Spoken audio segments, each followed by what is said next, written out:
जय जय विठ्ठल विठ्ठल विठ्ठला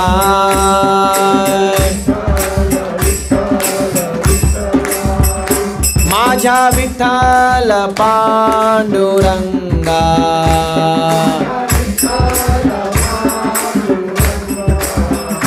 माझ्या विठ्ठल पांडुरंगा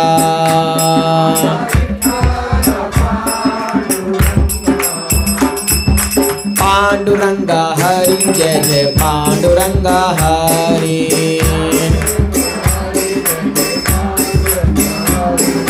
पांडुरंगा हरि जय जय पांडुरंगा हरि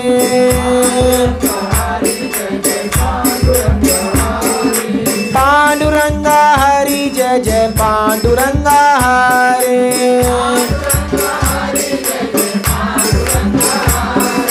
पांडुरंगा हरि जय जय पांडुरंगा हरि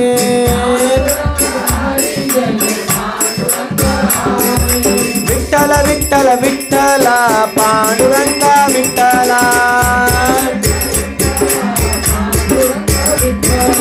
विठ्ठल विठ्ठल विठ्ठल पांडुरंगा विठ्ठला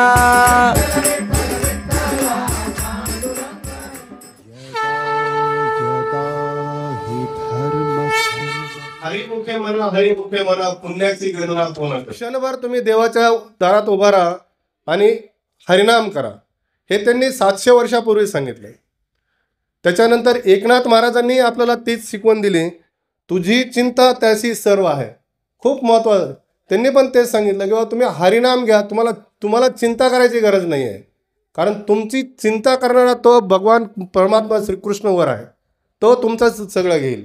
हे त्याच्यानंतर तुकाराम महाराजांनी पण आपल्याला हे केलं, हेची दान देगा तुझा विसर न होवा गुण गायीना आवडली. सगळ्यांनी आपल्याला एकच मार्ग सांगितला की तुम्ही नामस्मरण करा, नामस्मरण करा, सत्संग करा, संतांच्या संगतीने राहा. ज्या दिवशी तुम्ही संतांच्या संगतीमध्ये राहाल आणि नामस्मरण कराल तर आपल्याला चिंता करायची गरज नाही. हे आपल्याला 500 600 700 वर्षापूर्वी पूर्ण महाराष्ट्राच्या संतांनी सांगितलंय. आणि त्याच्यानंतर ही परंपरा अशी पुढं चालत राहिली. आणि श्रील प्रभुपाद जे आहेत त्यांनी आपल्याला नंतर एक गोष्ट महत्त्वाची सांगितली, ते हरिनाम हरिनाम हरिनाम केवळ हरिनाम, इसके अलावा दुसरा काही नाहीच आहे. ती एकच गोष्ट आहे. त्यांनी बाकीच्यांनी आपल्याला सांगितलं हरिनाम घ्या, सर्व करा, पण त्यांनी 3-4 आपल्याला बघा, आपण कोणत्या वेळेस आहे ना कोणती स्पर्धा वगैरे 1 2 3 म्हणल्यानंतर एक मार्गच राहत नाही, त्यावेळेस धावायचं, दुसरं काहीच नाही, विचारच नाही. पहिल्या वेळेस अलर्ट करतो, सेकंडला अलर्ट करतो, बाबा अलर्ट हो, अजून हे हो. तसं सर्व संतांनी सांगितलं नाम घ्या, नाम घ्या, नाम घ्या.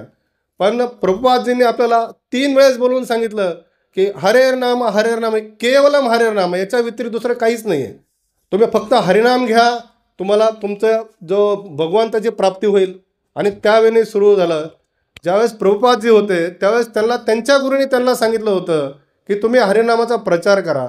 आणि ते करत असताना त्यांना फक्त पहिल्या वेळेस सांगितलं होतं तुम्ही बाहेर जाऊन प्रचार करा. बाहेर म्हणजे कुठे, बाहेरच्या देशामध्ये जाऊन. बाहेरचा देश म्हणजे आपण जर इथं म्हटलं की मुंबई आली, पूर्ण भारत देश आला, जम्मू आलं, काश्मीर आलं, कन्याकुमारी आलं, भरपूर आलं. आज आपल्याला जम्मू काश्मीरला जायचं म्हणलं ते ट्रेनने जायचं म्हणलं 4-4 5-5 दिवस लागतात. त्यावेळेस त्याचे साधन नव्हते. पण त्यांच्या गुरूंनी एक ही दिली होती की तुम्ही तो प्रचार बाहेरच्या देशामध्ये जाऊन करा. आणि बाहेरच्या देशामध्ये जाऊन करण्यासाठी त्यांनी जो निवडला तो अमेरिका. पृथ्वी खूप मोठी आहे आणि त्या मोठी पृथ्वीमध्ये आपण एका टोकाला आहोत, अमेरिका दुसऱ्या टोकाला आहोत. जायचं कसलंही साधन नाही. आज आपल्याकडे गाडी आहे, 2 व्हीलर्स आहेत, विमान आहे, सर्व आहे. त्या सर्वांनी काही सुविधा नसताना प्रभुपादने वयाच्या 70व्या वर्षी भारतामधून अमेरिकेला जे मालवाहू जहाज असतं ना, जे आपण म्हणतो ना ट्रक्स, आपण जमिनीवर रोडवर चालताना आपण ट्रक्स असतात ज्याच्यावर आपण माल घेऊन जातो, तसं जहाजामध्ये सुद्धा माल घेऊन ह्या देशातून दुसऱ्या देशात घेऊन जायला माल असतो. त्या जहाजामध्ये जाऊन त्यांनी तिथं प्रचार केला. आणि तिथं प्रचार करत असताना हा जो सिद्ध हे होता की फक्त नाम आणि फक्त नावच आपल्याला पुढं घेऊन जाऊ शकतं, दुसरं काही घेऊन जाऊ शकत नाही. आणि त्या प्रेरणेने ते पुढं त्याचा प्रचार करतात. आज जगभरात असा कोणताही कोना नाही की ज्या ठिकाणी त्या अमेरिकेमध्ये पोहोचल्यानंतर त्यांनी आपल्या भारत देशाच्या इस्कॉन म्हणून एक संस्था स्थापन केली. आणि त्या इस्कॉन संस्थेमध्ये एकमेव राधा कृष्णाचा प्रचार करा, राधा कृष्णाचे गुणगान गा. राधा कृष्णाने आपल्याला जे मार्गदर्शन तत्व दिलेले आहेत त्या तत्वाचं पालन करा. जे कृष्णाने आपल्याला भगवद्गीता दिली ती भगवद्गीता वाचा, भागवतम वाचा आणि त्यामध्ये जे लिहिलेला सिद्धांत आहे त्या सिद्धांताप्रमाणे तुम्ही तुमचं जीवन जगा. आणि मग ते तसं जर तुम्ही जीवन जगले तर जीवन तुमचं सार्थक होईल. आणि तुम्ही ज्याप्रमाणे आपल्या प्रत्येकाला असं मुक्ती असं पण मुक्तीच्या पुढे गोलोकधाम आहे तिथं आपण पोहोचू ह्या उद्देशाने तिथून त्यांनी चालू केलं. आणि चालू करत असताना पूर्ण जगामध्ये असा कोणताही देश नाही जिथं राधाकृष्णाचं मंदिर नाही, जिथं इस्कॉनचं मंदिर नाही. पूर्ण भारत देशामध्ये पूर्ण ठिकाणी इस्कॉनचे मंदिर आहे, तर तिथं राधाकृष्णाची पूजा केली जाते आणि त्या ठिकाणी तो प्रचार केला जातो. प्रचार केला जातो म्हणजे तिथं एकच नाही, नामस्मरण नामस्मरण फक्त नामस्मरण. देवाचं नाव घ्या, तुम्ही पुढं चालाल. आणि हा प्रवास त्यांनी चालू केला आणि त्यांच्या रूपाने आपल्याला प्रभूजी आज इथे आलेले आहेत. जसं त्यांनी अमेरिकेत जाऊन चालू केलं तसंच त्यांनी एक केला की चलो खेड़ोपाड़ी. तो अम्बे गांव के सभी निवासियों को हम सादर प्रणाम करते हैं. और खास के हमारे वसुदेव पवार प्रभु जी और उनकी परिवार भी यहीं रहते हैं, उनका घर भी है और उन्होंने ये सुंदर कार्यक्रम आयोजन किया है. और जनरली पहले भक्त आते हैं फिर मंदिर आता है, लेकिन यहाँ भगवान की व्यवस्था देखिए, पहले मंदिर आ चुका है और अब भक्त बनेंगे. तो जिन्होंने भी ये मंदिर बनाया है, जिनकी प्रेरणा से बना है, बड़े भाग्यशाली हैं, बड़े धन्य हैं कि आज भगवान अपने भक्तों को बुला रहे हैं यहाँ पर. भगवान तो वो सोचे नहीं होंगे शायद कि ऐसे, लेकिन हम जो भी कार्य भगवान के लिए करते हैं उसके पीछे भगवान की अपनी योजना है और आप और हम समझ नहीं सकते, बट वो व्यवस्था करके बैठे हैं. तो शिला प्रभुपाद जी जब अमेरिका गए तो उस समय वो लंदन भी गए थे, तो वहाँ पर जो अंग्रेज सरकार थे तो वहाँ के कुछ रिपोर्टर या ये जो न्यूज़ वाले जो लोग थे उन्होंने पूछा प्रभुपाद जी से, स्वामी जी आप तो एक गरीब देश से आए हो. अगर आज से 50 साल पहले आप देखोगे तो भारत को बहुत गरीब देश मानते थे लोग. कोई भारतीय कहीं चल जाए तो उसको बोलते थे कि मतलब ये लोग खाली भीख मांगने आए हैं, ऐसा उनका सोचना था. तो उनको पूछा, स्वामी जी आप क्यों आए यहाँ पर? तो प्रभुपाद जी ने बहुत सुंदर उत्तर दिया. उन्होंने कहा कि आप जो अंग्रेज लोग हैं वो हमारे देश को 200 साल तक लूटते रहे. आपने यहाँ से बहुत धन धान्य सब कुछ लूट के गए, बट आप जो है हमारी संस्कृति, हमारा ज्ञान, हमारी भगवत गीता, हमारा भागवतम को ले जाना भूल गए. मैं आपको फ्री में देने आया हूँ उसको. तो प्रभुपाद जी बाहर कोई पैसा कमाने नहीं गए थे या पैसा लेने नहीं गए थे, वो गए थे इस भारत का ज्ञान को दुनिया में प्रचार करने के लिए. और जैसा जीजा पवार प्रभु जी ने बताया, आज उनके अथक प्रयास के कारण आप देखिए पूरे विश्व में हमारी संस्कृति, हमारा जो धरोहर वो जगह जगह फैल रखा है. और इसका कारण क्या है? आज से लगभग 550 साल पहले श्री चैतन्य महाप्रभु, जिनको हम गौरांग महाप्रभु के नाम से जानते हैं, उन्होंने भविष्यवाणी की थी. उनका जन्म हुआ था नदिया नवद्वीप में, बंगाल के पास. आज आप जाओगे तो मायापुर करके जगह है जहाँ इस्कॉन का बहुत बड़ा केंद्र बन रहा है, बहुत बड़ा. तो वहाँ पर चैतन्य महाप्रभु का जन्म हुआ था और उन्होंने कहा था, पृथ्वी ते आछे यदा नगर आदि ग्राम सर्वत्र प्रचार होय मोरा नाम. एक दिन आएगा कि पृथ्वी के कोने कोने में कृष्ण के नाम का कीर्तन होगा. आज से 500 साल पहले उन्होंने कह दिया था. उस समय भारत में मुस्लिम शासन था, मुगल लोग राज करते थे, बट और भक्त लोग छुप छुप करके कभी कभी कीर्तन करना पड़ता था लोगों को. लेकिन महाप्रभु ने कहा था कि वो दिन आएगा जब कोने कोने में जो है लोग हरिनाम का जप करेंगे, कीर्तन करेंगे. और आज उन्हीं भगवान की कृपा से देखिए वो दिन आ गया है. आप कोने कोने में जाइए, आपको नाम संकीर्तन मिलेगा. चाहे आप अमेरिका जाओ, चाहे रसिया जाओ, चाहे ऑस्ट्रेलिया जाओ, चाहे जापान जाओ, चाहे अफ्रीका जाओ, आपको वहाँ भक्त मिलेंगे. और आपको वो लोग कीर्तन करते हुए, माताएं साड़ी पहन करके, प्रभु जी धोती कुर्ता पहन करके, तिलक लगा कर, कंठी माला पहन करके लोग कीर्तन करते हुए मिलेंगे आपको. ये चमत्कार नहीं है तो क्या है? और ये चमत्कार क्यों हुआ है? क्योंकि इस हरि नाम में बहुत बल है। तो आज का जो ये मुख्य जो क्लास है वो हम हरि नाम की महिमा के बारे में सुनेंगे और आपको एक किताब भी हम दिखाएंगे हरि नाम के ऊपर। तो ये हरि नाम का बल क्या है? देखिए, हमारे महाराष्ट्र में संत तुकाराम महाराज ने बहुत प्रचार किया हरि नाम के ऊपर, और गांव गांव में आप जाइए। इनफैक्ट अभी ये जो आषाढ़ के महीने में जो दिंडी यात्रा होती है, तो जिसमें जो वारी चलती है, तो मेरा सौभाग्य था कि मैं पुणे से पंढरपुर तक लगभग 400 किलोमीटर है, 400 मैं पैदल चल के गया था 2015 में। तो हमारे इस्कॉन से एक दिंडी निकलती है, दिंडी में मैंने एक रथ होता है, उसमें गौर निताई भगवान का विग्रह और कई सारे भक्त कीर्तन करते हुए चलते हैं। तो वो एकदम साधु जीवन है। तो जब हम लोग आश्रम में ज्वाइन करते हैं इस्कॉन में, तो हमको पहला यही शिक्षा दिया जाता है कि साधु कैसा बनना है। ऑफकोर्स बाद में सब गाड़ी वाड़ी घोड़ा सब आ जाता है, सेवा के लिए लगता है, बट वो एकदम सिंपल जीवन, पैदल चलो, जो रास्ते में मिल जाए खा लो, कहीं भी पेड़ के नीचे सो जाओ, और एकदम साधु लाइफ एकदम। तो वो दिंडी में जब हम लोग चल रहे थे, तो लगभग वो 15-16 दिन का होता है। तो हम पुणे से स्टार्ट किए थे, देहू से स्टार्ट किए थे, देहू से पूरा पंढरपुर गए थे। उसमें मैंने देखा कि इतने सारे वारकरी संप्रदाय के लोग, मतलब इतने वृद्ध लोग, बूढ़े बूढ़े लोग हैं, वो लाठी पकड़ के अकेले चल रहे हैं और उनके गले में पोटली बांधी हुई है जिसमें कुछ चना, मूंगफली या थोड़ा बहुत उनका 1-2 कपड़ा होगा।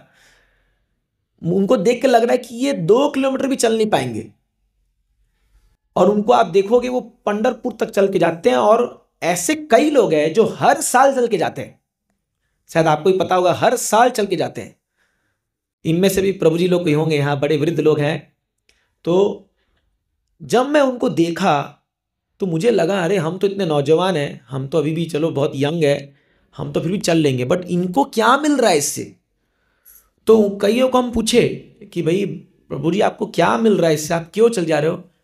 बोले बस भगवान की प्रसन्नता, देवाचा बोलते हैं, मैंने भगवान की खुशी के लिए हम पंढरपुर जा रहे हैं, एक बार दर्शन हो जाए उनका, बस हमारा ये सफल हो गया। तो उनको दंडवत प्रणाम करने का मन कर रहा था कि इतने महान लोग हैं, सोचिए चल के जा रहे हैं, इतने धूप हो, बरसात हो, कहीं कोई ठिकाना नहीं खाने का, सोने का। ये क्यों है? क्योंकि ये तुकाराम महाराज, जैसे पूज्य का ज्ञानेश्वर महाराज, इन लोगों की तपस्या, इन लोगों की भक्ति, इन लोगों का समर्पण को देख करके आज भी लोग 500 साल बाद भी फॉलो कर रहे हैं। कर रहे कि नहीं कर रहे? तो देखिए, ये हमारी संस्कृति है। लेकिन अफसोस की बात यह है कि आज आप देखोगे धीरे धीरे जैसे जैसे ये मोबाइल और इंटरनेट और ये लैपटॉप और ये पाश्चात्य की सभ्यता आ रही है, अब लोग धीरे धीरे इसको भूलते जा रहे हैं। अभी बुरा मत मानिएगा, बट गाँवों में भी आप देखोगे ऐसे ऐसे कार्य हो रहे हैं जो आज शायद नहीं होने चाहिए। तो अब इसको बचाना किसका जिम्मेदारी है? हमारी जिम्मेदारी है। जैसे प्रभु जी ने कहा कि मैं NIT से पढ़ा हूँ, इंजीनियर हूँ, घर में कोई कमी नहीं है, ऐसा कुछ ही नहीं है। तो आपको लग रहा होगा ये पागल है, इतना पैसा छोड़ करके, घर बार छोड़ करके यहाँ साधु बन के बैठा है। तो कोई तो कारण होगा ना। हाँ, जनरली लोग सोचते हैं कि किसी को लड़की छोड़ के भाग गई तो साधु बन जाता है। ऐसा नहीं है। इस्कॉन में ऐसे साधु नहीं बनते। तो क्या है, जब हमने समाज में देखा, जब हम बड़े हो रहे थे और हमने समाज में, तो हम लोग सोचे कि धन कमाना ही सबसे बड़ा सुख है। तो हम लोग भी उस भाग दौड़ में लग गए कि इंजीनियर बनेंगे, फिर MBA करेंगे, फिर विदेश जाएंगे, बहुत पैसा कमाएंगे और हम बड़े आनंदी हो जाएंगे। तो मैं जैसे से बड़ा होते गया तो मैं देखते गया कि जितने भी लोग धनी हैं, जैसे मैं ऐसे परिवार से आता हूँ, मारवाड़ी परिवार, जो बड़े बिजनेसमैन होते हैं, सब बड़ा बड़ा धंधा बिजनेस करते हैं। तो मेरे मामा जी लोग, ये सब लोग बड़े बड़े बिजनेसमैन लोग हैं। मैं सबके घरों में देखा जा करके कि जिस सुख की वो बात कर रहे हैं वो कभी उनके चेहरे पे दिखती नहीं है, कभी नहीं, कभी नहीं। तो एक बार मैं मेरे मामा जी के साथ, बड़े बिजनेसमैन हैं, उनके साथ कार में बैठकर, वो मुंबई आए थे और सिद्धि विनायक मंदिर उनको दर्शन के लिए लेके जा रहा था मैं। मेरी माँ ने कहा इनको आप मंदिर लेके जाओ, सिद्धि विनायक मंदिर। चलो ठीक है। तो जिस स्थान पे हम रुके थे वहाँ से सिद्धि विनायक मंदिर 5-6 किलोमीटर होगा, वो पूरे रास्ते भर वो मोबाइल में रहे और वो ऐसी भाषा बोल रहे थे, मतलब अगर मान लो एक सेंटेंस में, एक वाक्य में अगर 6 शब्द है तो 4 गाली निकल रही थी उनके मुंह से, 4 गाली और 2 शब्द। मेरे को समझ में नहीं आया ये बोल क्या रहे। तो मैंने पूछा आप बोल क्या रहे थे किसको? बोले जो समझना था समझ गया सामने वाला, उसको मैं क्या बोला था। तो आज की भाषा आप देखिए, लोगों जब मुंह खोलते हैं तो ऐसी उटपटांग बातें बोलते हैं। आज के छोटे छोटे बच्चे लोग आप देखिए उनके, क्योंकि वो सब सीख रहे हैं देख करके, तो इतने अपशब्द, इतने जो है खराब शब्दों का इस्तेमाल करते हैं कि उनको सुनकर लगे अरे क्या इनको शिक्षा मिली है, कोई शिक्षा ही नहीं है इनको। तो मैं देखा रे, और एकदम टेंशन। आप देखो कि जितने भी ये लोग हैं बिजनेस वाले, सब ब्लड प्रेशर की गोली खा रहे। अगर आप उनके सामने खाना लेके जाओ तो पहले अपनी वो दवाई की पाउच निकालेंगे, उसमें से 4 गोली निकलेगा, 4 गोली खाना से पहले और 4 गोली खाना के बाद। और अगर वो गोली खाना भूल गए तो फिर उनका शरीर जो है एकदम अस्थिर हो जाता है। तो मैं बोला भाई आपने इतना पैसा कमाया बट क्या फायदा इसका? आप बिना गोली के तो 2 मिनट रह नहीं सकते हो। तो ये जो धुआं है ना, ये मेरे को थोड़ा सा वो काफला है, उसको हाँ उधर लगा दीजिए, बाहर लगा दीजिए। तो हाँ चले बस 5 मिनट का। हाँ तो सॉरी।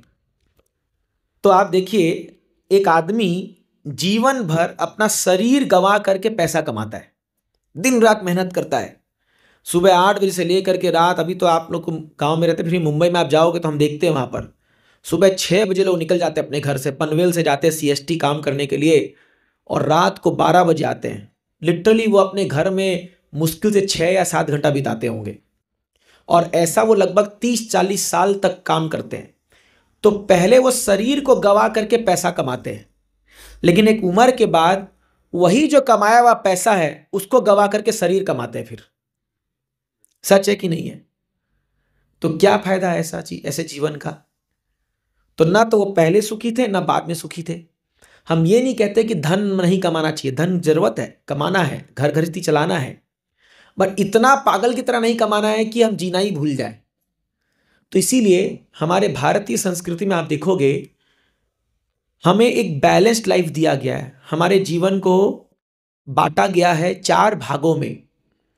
तो पहला जो 25 साल का भाग है उसको ब्रह्मचर्य का जीवन बोला गया है।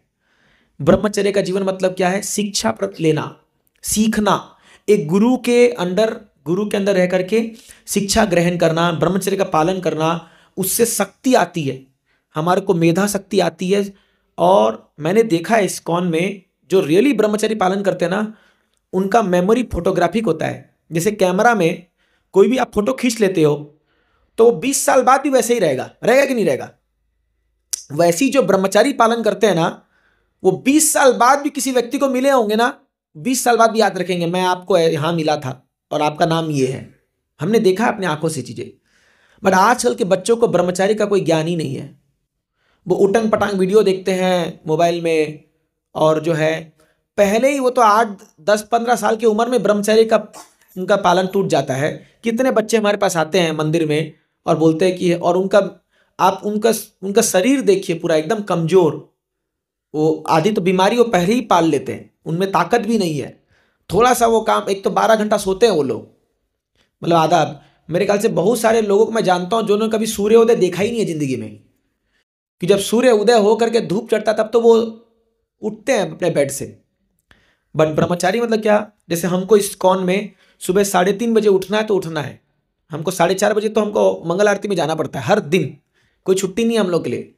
4:30 पे नहा धो के पहुंचना है, चाहे सर्दी हो, गर्मी हो, बारिश हो, जो भी हो। तो ये ट्रेनिंग है, ये ब्रह्मचारी लाइफ है। फिर 25 से 50 गृहस्थ जीवन, जहां वो व्यक्ति विवाह करके बच्चे उत्पन्न करेगा, परिवार संभालेगा। बट 50 तक, उसके बाद नहीं। उसके बाद है वानप्रस्थ जीवन। वानप्रस्थ जीवन मतलब अब घर गृहस्थी थोड़ा सा छुटकारा लो, हाँ। और 51, 52 वन की ओर चलो। वन मतलब अभी जंगल आप कहाँ जाएंगे, लेकिन वन मतलब है कि अपने मन में अब घर के प्रति थोड़ा सा आसक्ति को तोड़िए, छोड़िए। पर आजकल हम क्या देखते हैं, एक बार कोई व्यक्ति शादी किया तो उसकी अर्थी खाली घर से निकलती है, निकलती नहीं निकलती है, वो एकदम पड़ा रहेगा और बिस्तर पे मल मूत्र त्याग रहा होगा, बट फिर भी उसकी आसक्ति नहीं जाती है। वो बोलेगा अरे मेरा तिजोरी, अरे मेरा जमीन, अरे मेरा धन दौलत, अरे कोई लूट ना ले। कोई उसको अगर मान लीजिए कोई उसके घर में एक दरार और वो पैदा कर दे, उसका हार्ट अटैक आ जाता है उसको, अरे कांच मत फोड़ो।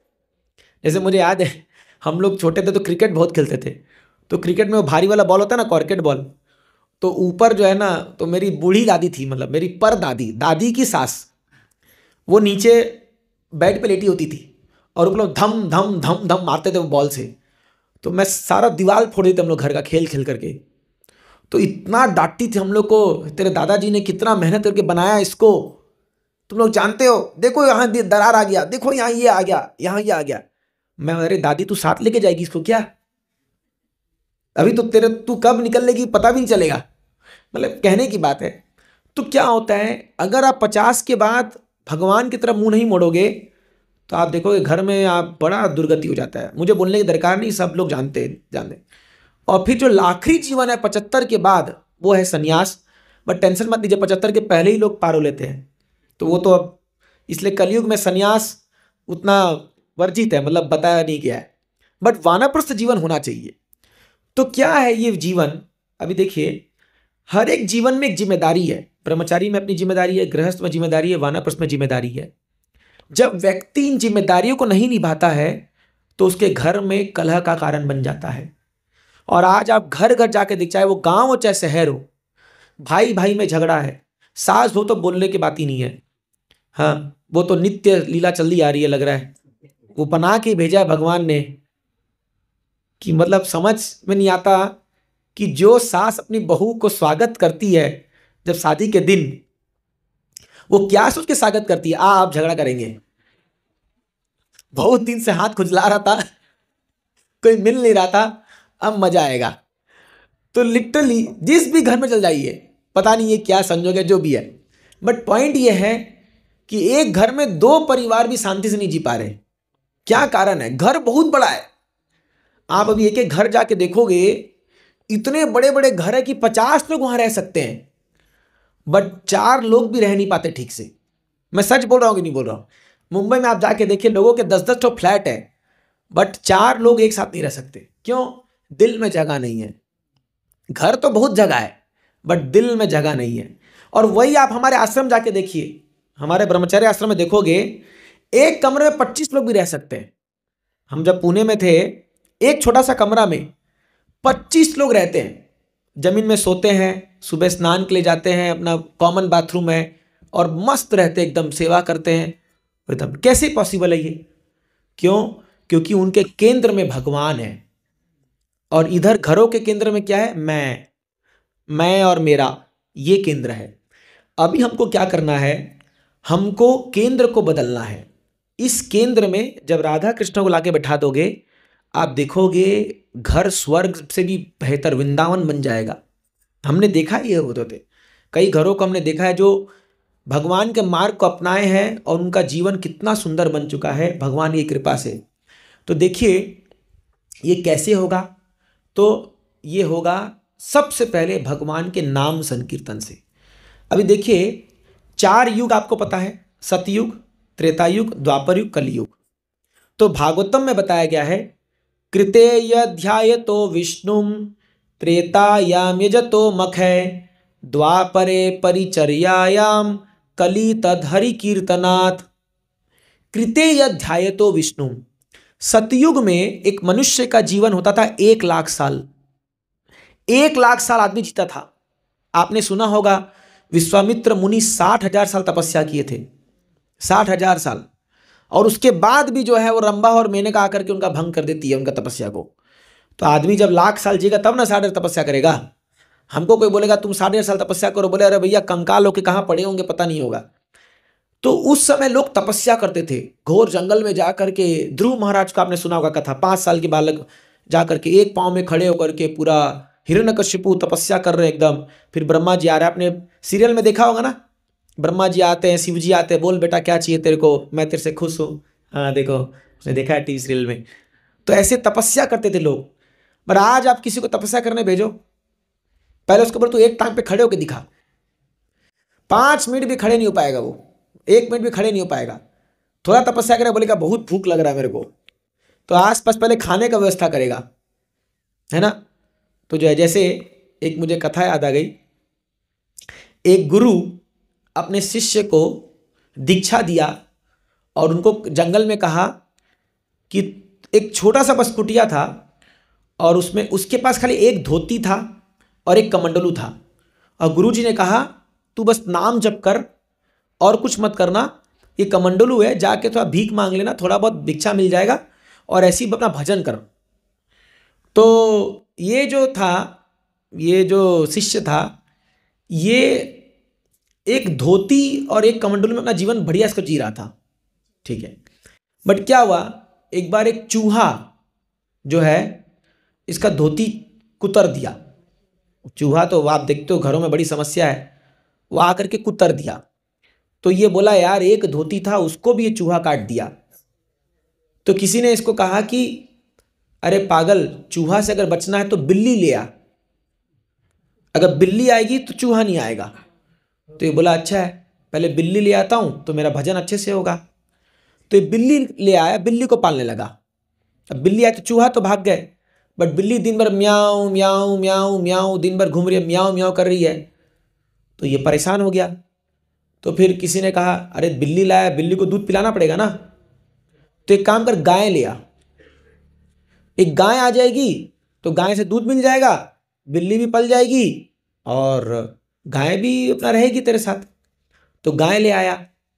अब जब गाय ले आया तो बोला अरे भाई अब गाय को भी धूप लग रही है। तो किसी ने कहा एक काम कर, एक शेड बना ले, एक शेड बना ले और इसके नीचे गाय को रख ले, दूध मिल जाएगा, बिल्ली भी रह जाएगी, तेरा भजन भी हो जाएगा। फिर शेड बना लिया। अब गाय जो है उसका भी दिन भर काम करना पड़ेगा भाई, उसको भी नहलाना पड़ता है, उसको भी सेवा करनी पड़ती है। तो किसी ने कहा एक काम कर, तू अकेला भजन कर रहा है, शादी कर ले, एक तेरी पत्नी आएगी वो गाय की सेवा करेगी, तू भजन करना, गाय भी रहेगी, बिल्ली भी रहेगी, पत्नी भी रहेगी, तू भी रहेगा। तो बोला अच्छा आइडिया ये तो पत्नी ले आया।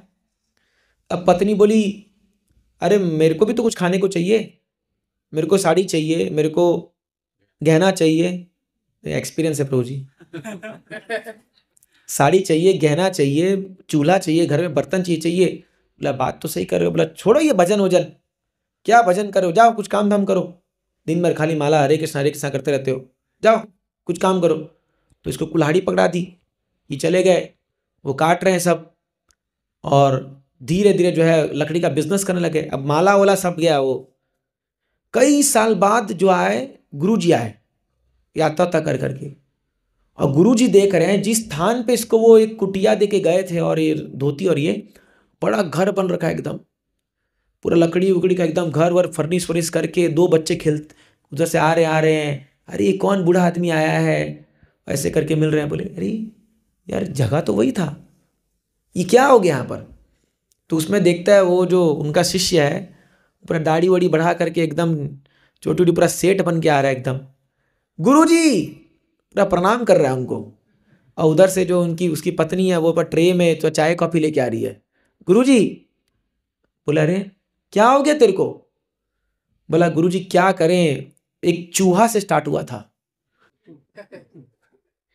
एक चूहा ने वो धोती में मेरा कुतरा, और किसी ने मुझे बिल्ली लाने को कहा, बिल्ली से गाय आ गई, गाय से पत्नी आ गई, पत्नी से बच्चे आ गए, और ये कहे घर गृहस्थी बस गई मेरी। तो गुरुजी ने कहा पागल, जब तेरे को चूहा काटा एक धोती, तो धोती को सिल लेता। या पॉइंट ये है, ये संसार से विस्तार हो जाता है।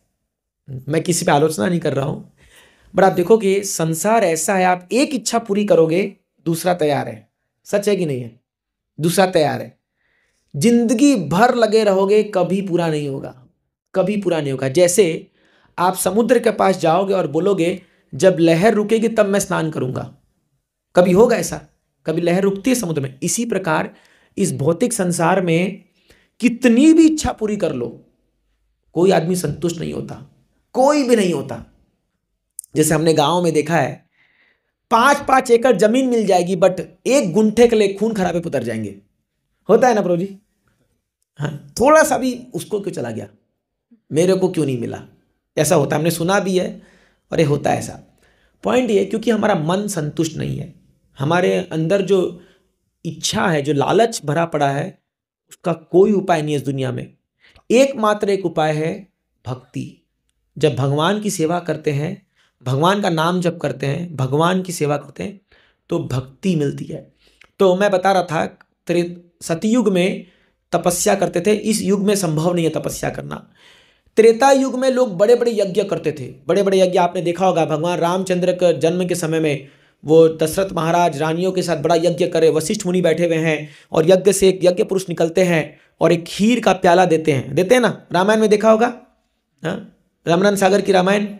तो उसमें वो 3 भाग में बांटते हैं, फिर 4 पुत्र उत्पन्न होते हैं, क्योंकि वो जो है सुमित्रा को और दोनों देते हैं अपना भाग।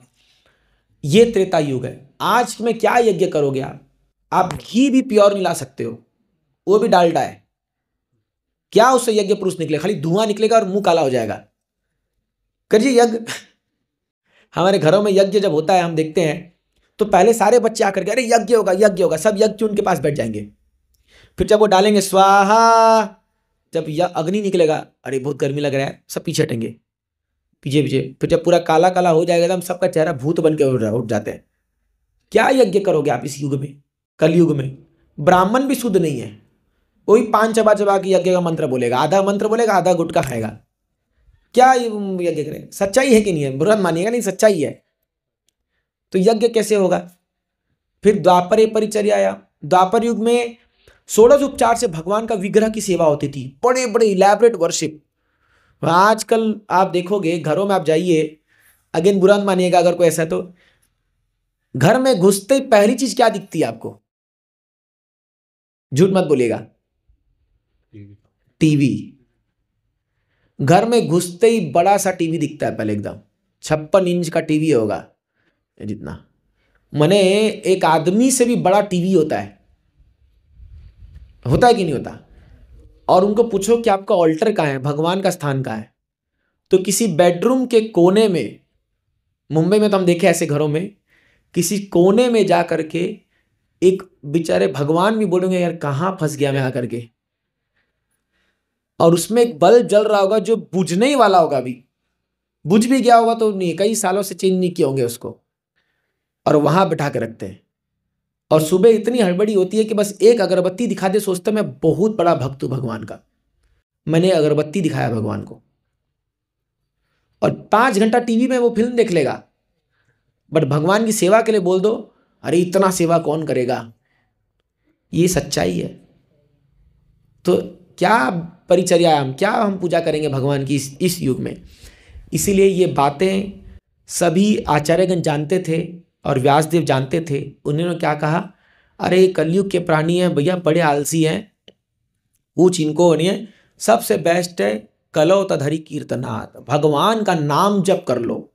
केवल कोई व्यक्ति अगर इस युग में भगवान का नाम जप कर लेगा तो उसको सतयुग में जो फल तपस्या से मिलता था, त्रेता युग में जो फल उसको बड़ा बड़ा यज्ञ करने से मिलता था, द्वापर युग में जो फल उसको बड़े बड़े अर्च विग्रह की सेवा से मिलता था, वही फल एक बार हरे कृष्ण महामंत्र बोलने से मिल जाएगा।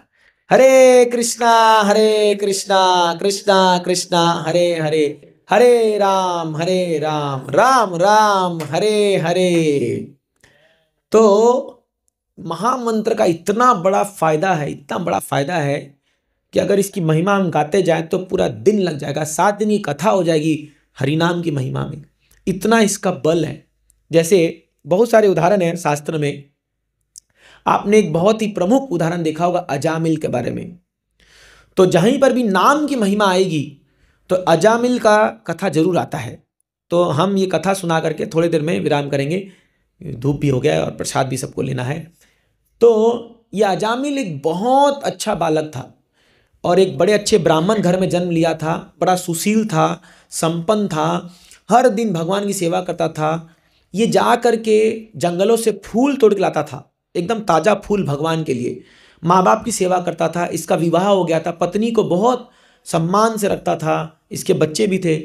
बड़ा आराम से जो है ये सेवा करा था भगवान का और बड़ा खुशी चला था। एक दिन क्या हुआ, जंगल में गया फूल लेने के लिए भगवान का।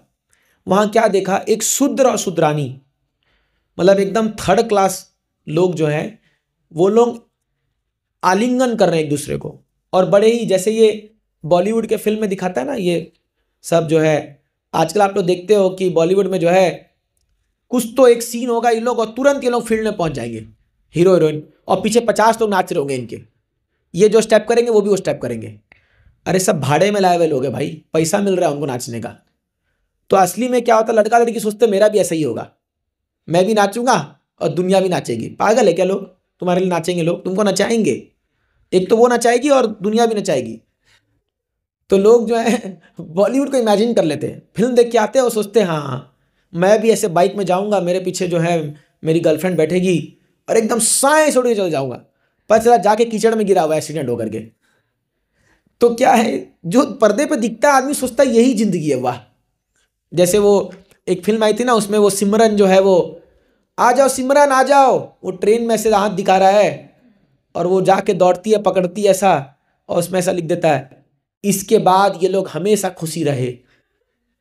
अरे भाई तुम पागल हो क्या, खुशी रहे?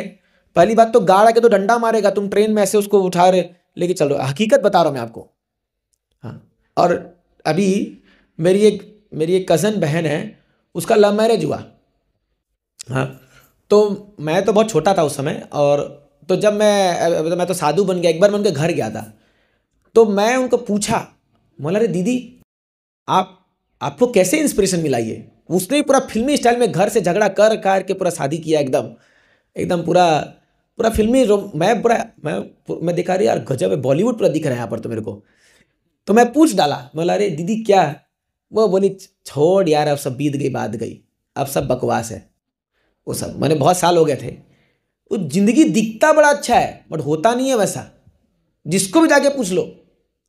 जब वही लड़की आके रोताइन की तरह बर्तन मांजेगी ना, तब बोलेगी अरे कहाँ गया वो सेंट्रल पार्क, कहाँ गया वो गाना और वो सब। ये हकीकत नहीं है ये, तो फिल्म में दिखा देते हैं ये लोग कि बस रात में ही जो आदमी एकदम अमीर बन गया एकदम, और वही सपना यहाँ भी लोग देखते हैं। फिर उनको मोबाइल में मैसेज आता है ड्रीम 11 खेला क्या, मैजिक ब्रिक्स खेला क्या? और कितने लोग हैं स्पेशली गांव के लोग पैसा लगाते जाते हैं उसमें, और लॉटरी खेलते रहेंगे कि भैया हम जीतेंगे, और हारते हारते वो तो फिर लूट लेते हैं। इतना परेशान होते हैं लोग, कई लोग तो जाके आत्महत्या कर लेते हैं पैसा के उसके अभाव में। होता है कि नहीं होता है? इस सपने की दुनिया जो है ना, ये बड़ी खतरनाक है, हकीकत में आना चाहिए जीवन में। तो इसीलिए क्या है, ये अजामिल का क्या हुआ, ये ऐसा सीन देख लिया वहाँ पर, अब इसके मन में आ गया और मुझे भी ऐसा ही करना है। इसलिए जब आप कोई गलत चीज़ हम देखते हैं ना, गलत संगति में है, गलत ये है, उसका प्रभाव पड़ता है। अगर हमारा चरित्र कैसा बनेगा, हम क्या देख रहे हैं। जैसे जब से ये सास बहू के सीरियल आए हैं, कितने घर बर्बाद हुए हैं। उसका तो कुछ नहीं गया, वो एकता कपूर का, वो तो कमा गई, वो तो ऐसे भी चुड़ैल है ही, वो तो बहुत कमा ली। हाँ, उसका तो खुद का घर बसा नहीं, आपको पता है कि नहीं, उसका खुद का घर बसा नहीं है उसका आज तक, लेकिन कितनों के घर उजाड़ दिए, उसका ठिकाना नहीं है। कितनी शादी करे तो होती है पता ही नहीं। जैसे मान लो कोई व्यक्ति 2 महीना छुट्टी में गया है, मेरा कोई आदमी मान लो 2-3 महीना से सीरियल नहीं देखा, और वो 2 महीना बाद आके सीरियल खोला, तो पता चलेगा इसका कोई और पति है अभी, या तो कोई मर गया है। जैसे वो एक सीरियल आता था, क्योंकि सास भी कभी बहू थी, मुझे याद है, क्योंकि मेरी दादी जो थी बड़ा आसक्त, 3 बार देखती थी उसको वो, रात को 10:30 बजे, फिर सुबह 8 बजे, फिर दोपहर को 3 बजे, और एक ही टीवी था हमारे घर में। तो मैं कह रहा हमको भी कुछ देख लें दिया करो। नहीं, कल मेरा छूट गया था, ये सीन छूट गया था, वो दोबारा देखना है। बाप रे, ऐसा लोगों को लत लग गया था इसका, और वो देख रहे हैं, उसको फॉलो कर रहे हैं, वही चीज़ वो पालन कर रहे हैं। कई घरों में समस्या है।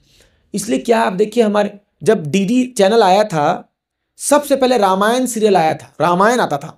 आपको वो दिन याद है जब संडे सुबह 8 बजे रामायण चलता था, तो पूरा रोड ब्लॉक हो जाता था, मतलब पूरे सन्नाटा होता था। पता नहीं, हमारे घर में बताते हैं हमारे पिताजी लोग कि हमारे घर में बहुत पहले टीवी आ गया था टीवी को घर के बाहर बरामदे में लगाते थे और पूरा आस पड़ोस के लोग आके देखते थे रामायण। और लोग लिटरली राम जी को पूजा करते थे टीवी में देख करके, उनका चरण को देख करके लोग आरती उतार रहे, प्लेट लेके आते थे 8 बजे, पता है उसमें जैसे हम लोग प्लेट सजाते हैं ना पूरा, वैसे आरती उतार रहे।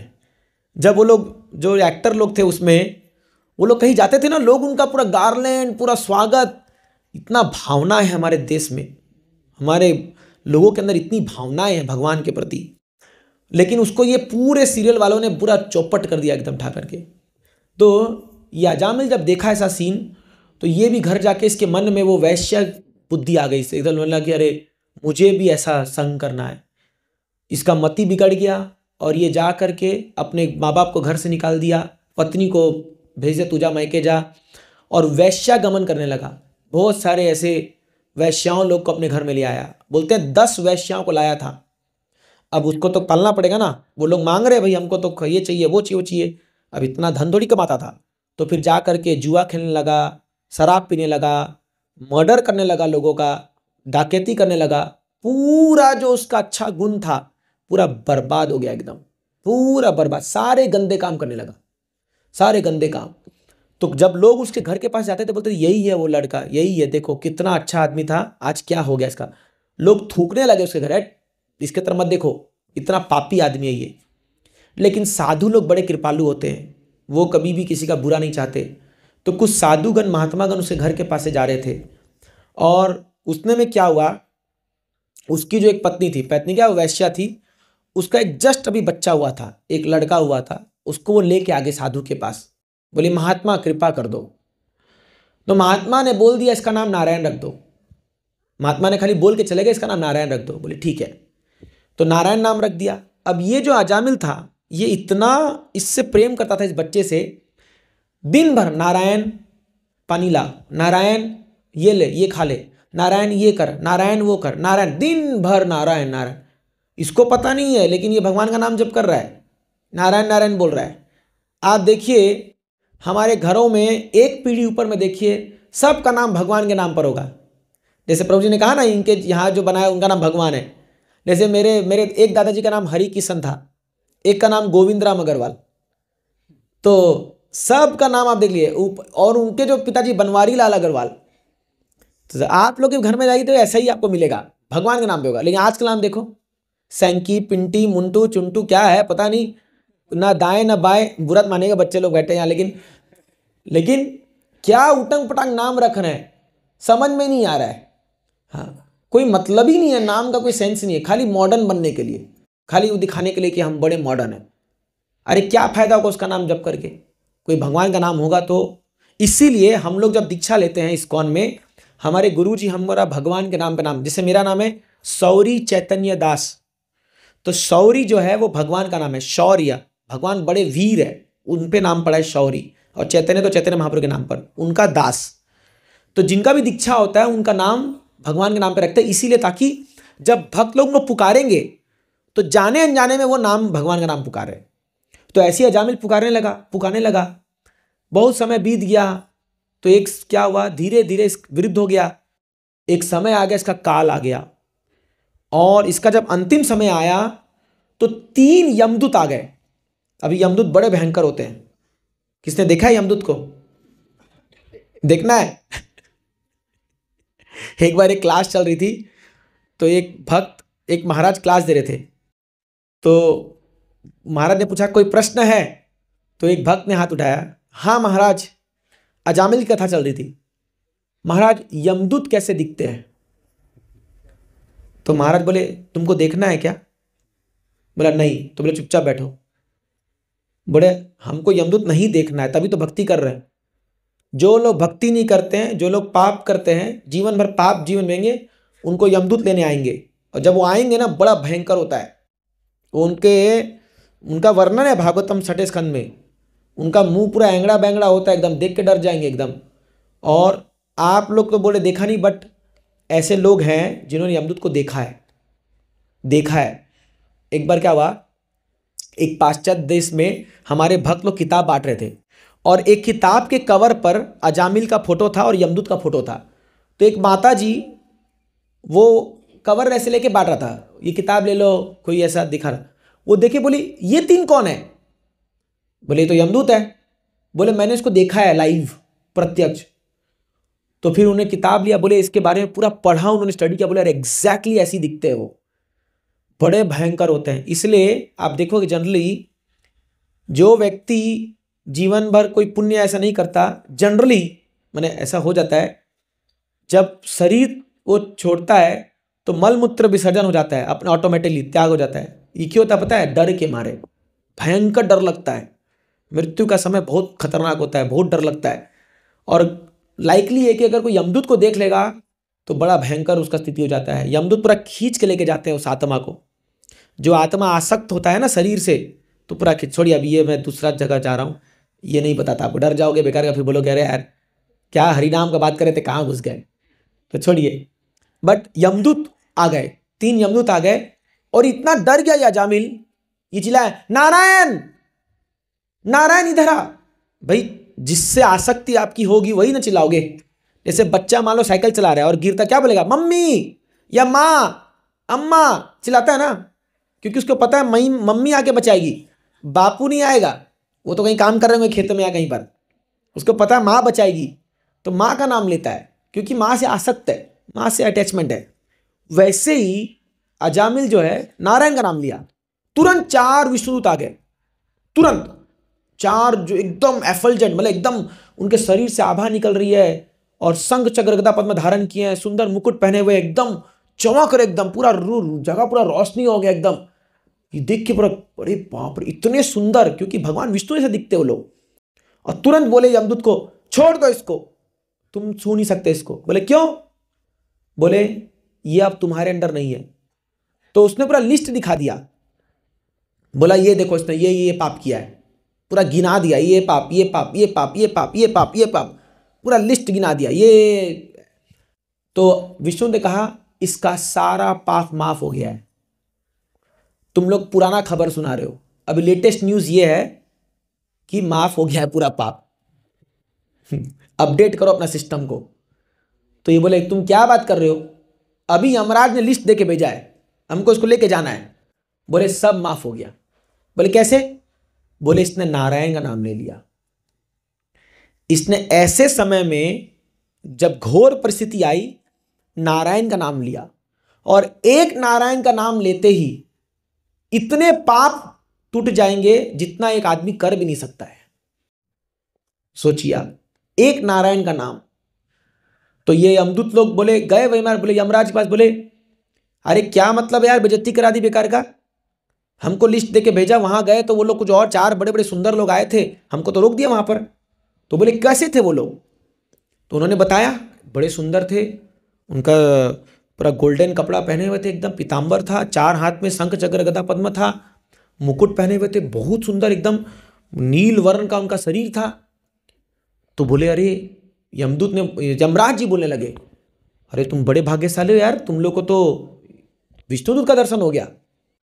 तो बोले भूल से भी उनके पास मत जाना। तो भी यमदूत ने कहा हमको बताओ किसके पास जाना है, किसके पास नहीं जाना, बताओ। तो फिर यमराज बताते हैं भागवतम में ये बात, जो व्यक्ति कंठी माला पहना है, जो ऊर्ध्व पौंड्रक तिलक धारण कर रखा है, जिसके मुख में हरिनाम भगवान का नाम है, उसके पास भूल से मत जाना। यमराज बोलते हैं बात। इसलिए वैष्णव लोग कंठी माला धारण करते हैं, तिलक लगाते हैं, नाम जप करते हैं। जो लोग नाम जप करते हैं, तिलक पहन लगाते हैं ना, कभी सपने में भी यमदूत उनके पास नहीं आएंगे, सपने में भी नहीं आएंगे कभी। पता है आप कितने भाग्यशाली है। सोचिए हमारे महाराष्ट्र में तो घर घर में लोग कंठी माला पहनते, पहनते कि नहीं पहनते? अब ये बात अलग है, नियम पालन करे ना करे वो अलग बात है, बट पहनते, कंठी माला पहनते हैं, नाम जप करते हैं। तो आप तो ऑलरेडी जन्म से ही कितने आप बच गए हो, बस थोड़ा बहुत और करना है, फिर तो डायरेक्ट भगवान मिल जाएंगे। तो यमराज ये बात बताते हैं, और फिर जो विष्णुदूत है वो अजामिल को बोलता है अजामिल तूने जीवन भर पाप किया, लेकिन एक उस साधु महात्मा की कृपा से जिसने तेरे बच्चे का नाम नारायण रख दिया था, तू आज बच गया। और उसको बोलते हैं अब एक काम कर, तू हरिद्वार जा। उसको दोबारा जन्म दे देते हैं, मतलब उसको मारते नहीं है उसको। वो हरिद्वार जाता है, 20 साल तक केवल नाम जप करता है भगवान का, सब ये सब छोड़ छाड़ करके, और 20 साल बाद डायरेक्ट वैकुंठ से विमान आता है, भगवत धाम जाता है जामिला। देखिए ये नाम की महिमा है, समझ रहे आप। इसीलिए अभी हमको पता नहीं हमारे पास कितना समय है, किसी का भरोसा नहीं है। हाँ, जितना समय पास में है नाम जप कीजिए, इसका इतना महत्व है, इतना महत्व है कि जितना गुणगान करे वो कम है। अब जो हो गया हो गया, अब तक हमने जैसा जीवन जिया, जो हमसे पूर्व में हो गया भूल जाइए उसको, वो अब कुछ नहीं है। अब से हम संकल्प लें, हम एक पवित्र जीवन जिएंगे और भगवान का नाम जप करेंगे। अपने आप अंदर आप देखोगे इतना शुद्धिकरण होगा और भगवान की इतनी कृपा आएगी कि आप धीरे धीरे धीरे धीरे भगवान की ओर अग्रसर होते जाओगे और आपको भगवान की अनुभूति होगी। तुकाराम महाराज ने क्या किया? नाम तो स्मरण किया, नाम स्मरण किया ना। देखिए वैकुंठ से विमान आया, स्व शरीर गए। देहू जाते हैं ना हम लोग, पेड़ आप लोग भी दर्शन किए होंगे ना, हम तो कई बार जाते हैं देहू, तो वहां पर वो पेड़ में भगवान स्व, अभी तुकाराम महाराज अपनी पत्नी को बोले, आवली नाम था ना उसका, आवली, चल आवली चल मेरे साथ। अब वो पागल क्या बोलेंगे उसको, वो बोली तुम जाओ, मेरे को अभी भैंस संभालना है, ये संभाले तो तू यहीं पड़े रह जा।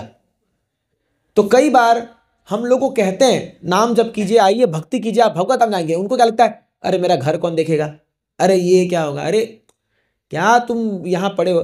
हम ये नहीं करें घर बार छोड़ दीजिए, अभी घर में बैठ के तो नाम कीजिए, वो तो कर सकते हैं ना। तो इसीलिए शिला प्रभुपाद जी की कृपा से आज पूरे विश्व में लाखों लाखों लोग इन नाम जप कर करके कितने बड़े भक्त बन रहे हैं, देखिए आप। और हम लोग तो भारत में जन्म लिए, जब विदेशी लोग आकर के नाम जप करके इतना भक्ति कर सकते हैं, तो हम तो भारत में जन्म लिए हैं। और हम तो महाराष्ट्र जैसे एक, बताइए, इतने पवित्र भूमि में, संतों की भूमि बोलते हैं ना इसको, संतान जी भूमि बोलते हैं। मैं तो सुना, जब मैं आया था, मैं तो उड़ीसा में जन्म हुआ है मेरा, बट मैं यहाँ आया तो सब यही बोलते थे, संत की भूमि है, संत की भूमि है। तो कई संत जन्म लिए यहाँ पर, तो हम लोग को तो सबसे पहले करना चाहिए। तो इसीलिए हम लोग को ये प्रयास करना होगा ये नाम संकीर्तन करने के लिए। इसलिए आज प्रभुपाद जी कृपा से अंतर्राष्ट्रीय कृष्ण भावामृत संघ इस्कॉन की तरफ से हम ये कार्यक्रम शुरू कर रहे हैं। और अगर आप लोग का सहयोग रहेगा तो हर रविवार हम यहाँ पर ऐसी सत्संग करेंगे एक इसी समय में, और इस प्रोग्राम का हम नाम दे रहे हैं हरि नाम स्मरण। ये कार्यक्रम, ऐसे कई कार्यक्रम चल रहे हैं हम लोग के, सैटरडे संडे चलता है, लेकिन आपके ही गांव के वासुदेव पवार प्रभु के तीव्र इच्छा से, उनके मेहनत से और उनकी शुद्धता से, उनके भक्ति से जो है इस गांव में ये कार्यक्रम आप शुरू कर रहे हैं। और हर रविवार यहाँ पर सत्संग होगा, कीर्तन होगा, कार्यक्रम होगा, प्रसाद होगा। तो आप लोग का काम है कि आप लोग और लोग को जोड़िए इसमें और धीरे धीरे आगे बढ़िए। जब मंदिर बना है तो भक्त भी बनने चाहिए, है कि नहीं है। हमारे आजकल आप जाओगे मंदिरों में, खाली भगवान बैठे हुए, भगवान, मेरे दरवाज़ा खुला है, भगवान भी देख रहे कौन आएगा। देखो गाड़ी से आया, बस पार कर गया, मेरे को चला गया। कई लोग तो दर्शन भी नहीं करते, मतलब बोलना नहीं चाहिए, लेकिन और लोग मंदिर जाते भी तो बस एक घंटी, अभी घंटी लगा के बजा देंगे, बोलेंगे बहुत हो गया, बहुत हो गया। ये मंदिर इसके लिए नहीं होता है। मंदिर होता है भजन स्थली, जहाँ बैठ करके हम जो है भगवान का स्मरण करें, भगवान का कीर्तन करें, भगवान के बारे में चर्चा करें। ये है मंदिर का स्थान, मंदिर का ये मतलब होता है। इसलिए आप हमारे इस्कॉन में जाइए। अभी आप संडे को आप जाओगे, आप में से कई लोग आए भी होंगे, 500 1000 लोग होंगे अभी वहाँ पर, और 5-5 6-6 कार्यक्रम चल रहे हैं अलग अलग जगह में। सत्संग चल रहा है, प्रसाद चल रहा है, कीर्तन। आज संडे का दिन, बाप रे बाप, सुबह से लेकर के 4:30 से लेकर रात 10 बजे तक खाली भक्ति भक्त दिखेंगे आपको। दिखते नहीं दिखते इस्कॉन में? कोई मंदिर चल जाओ इस्कॉन में, कोई भी, क्योंकि प्रभुपाद जी ने लाइवली बनाया, इतना उसको बनाया। लेकिन आप हमारे ऐसा मंदिर देख लो, सब खाली पड़े हुए हैं। तो कई लोग पुण्यात्मा लोग होते हैं जो मंदिर तो बनाते हैं, बट सत्संग नहीं होता उसमें, और उसमें फिर कार्यक्रम नहीं होता। खाली साल में एक बार वार्षिक उत्सव बनता है, तब होता है। लेकिन इस्कॉन क्या कर रहा है, हर मंदिर में जाके कार्यक्रम शुरू कर रहे हैं, भक्त बना रहे हैं। आज हम लोग यहाँ बैठे, ये सब लोग हैं, हम लोग भी पहले ऐसे ही अपना काम धंधा में लगे हुए थे, बट किसी भक्त ने हमको भी भक्त बनाया।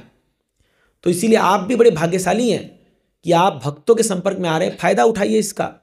आपका जीवन बहुत सुंदर बन जाएगा और आपके जो आने वाले जनरेशन्स हैं, आपके जो आने वाली पीढ़ी है, वो आपका गुणगान गाएगी कि मेरे दादाजी, मेरे पिताजी कितने महान भक्त थे।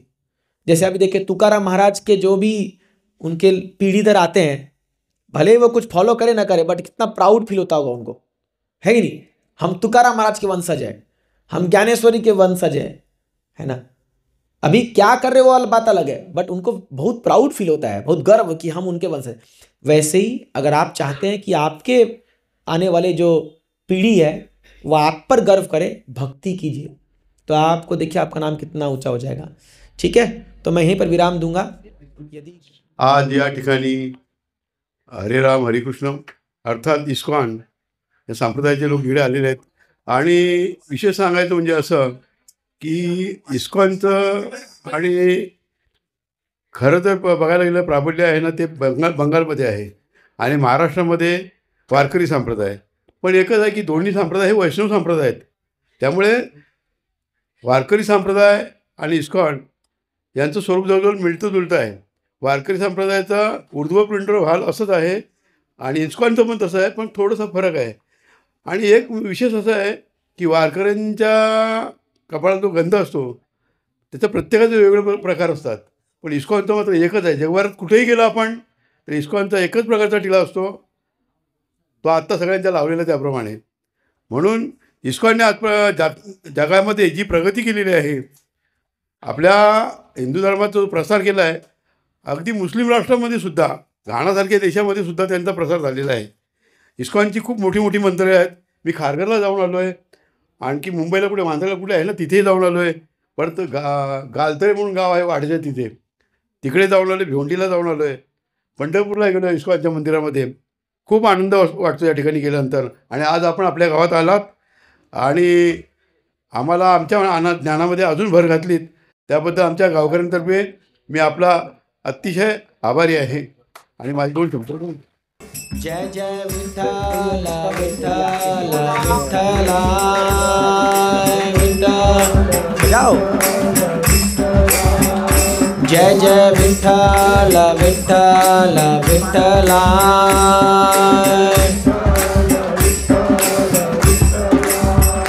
माझ्या विठ्ठल पांडुरंगा.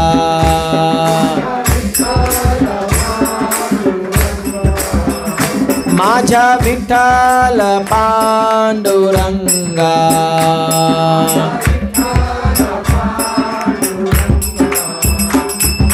पांडुरंगा हरी जय जय पांडुरंगा हरी.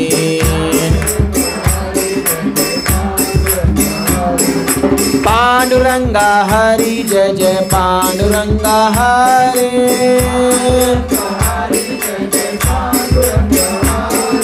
पांडुरंगा हरी जय जय पांडुरंगा हरी.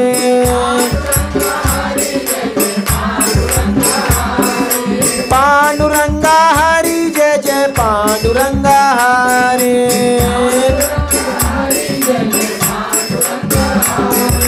विठ्ठल विठ्ठल विठ्ठल पांडुरंगा विठ्ठल. विठ्ठल विठ्ठल विठ्ठल पांडुरंगा विठ्ठल.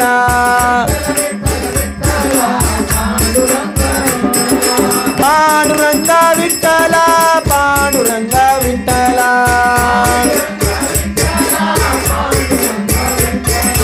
पांडुरंगा विठ्ठल पांडुरंगा विठ्ठल.